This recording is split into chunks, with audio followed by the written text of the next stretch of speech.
Шөберенің алақанынан май жалаған қария жұмаққа барады дейді. Қазақ шежіресі бойынша 4-ші ұрпақты шөбере дейді. Жақсы сөз жарым ырыс, жақсы тілек бүтін ырыс дегендей, әдемі қарттыққа жеткен қарияларға тілек тілегенде, немере шөбереңіздің қызығын көріңіз, 100 жасаңыз деп айтып жатамыз. Осындай қуанышқа жеткенде, жетпегенде бар. Немеренің қызығын көру өз алдына, ал шөберенің алақанынан су ішу немесе май жалау кез келгенге бұйыра бермейтін бақ. Қазақ үшін өмірдің бір қызығы шөберенің алақанынан май жалау. Адам ұрпағымен мың жасайды дейді халықтан алғы.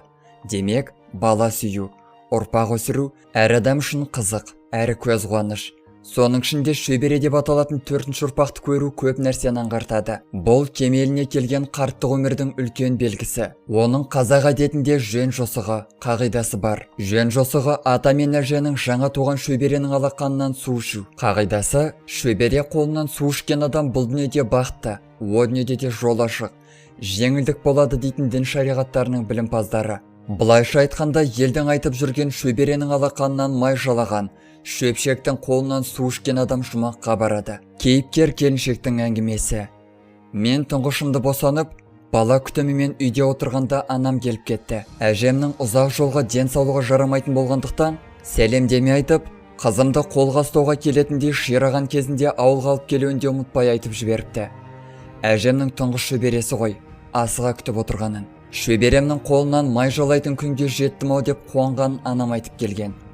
Неге осы май жалауға сонша асығады екен? Әжем де қартайған сайын бала секілді болып қалған ғой деді менде. Сөйтсем, оның мәнісін ұқпаған екенмін. Көз алдыма әжемнің менің қызымның алақанына май салып, соны жалап отырған бейнесі елестеді де күліп жібердім. Бұрын соңды осындай сөзді естіген болмаса, көзіммен көрмеген екенмін.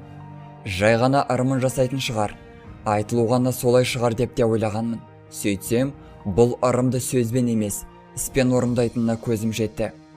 Қызымды қырқынан шығарып, алып жүруге болатын кезде ауылға бардым. Өзімде әбден сағынған болатынмын. Төркініме қызымды босанғалы бер емес, жүктіліктің соңғы айларында да бармаған болатынмын. Бара жатырмыз деп үйге хабар берген соң, олар жақсылап дайындалыпты. Дастарханды жайнатып, мен емес, әжем нағашыларына алғаш рет қыдырып келе жатқан шөбересін қатты күткені көрініп тұрды. Шай ішіп, хал жағдайымызды сұрасып, сағынышымызды басқан соң әжем бірден анама, сақтап жүрген сары майым қайда менің? Алып келіңдер. Ұмытып кетпей тұрғанымда шөберемнің алақанынан май жалайын деп асығыстық танытты. Сонда ғана білдім, өз көзіммен көрдім бұл қызық салтты. Таң қалдым. Бір жағынан сүйсініп те тұрдым. Өте керемет көрініс. Жүрегімді толқытып жіберді. Әжемнің соншалықты неге асыққанын түсіндім. Біз сол кеткеннен кейін әжем де көп ұзаған жоқ. Қатты науқастанып, төсек тартып жатып қалды. 2 ай ауырды да өмірден өтті. Артынан Құран бағыштап, жәннаттық болуын нәсіп етсін деп тілек айтып жүреміз әрдайым.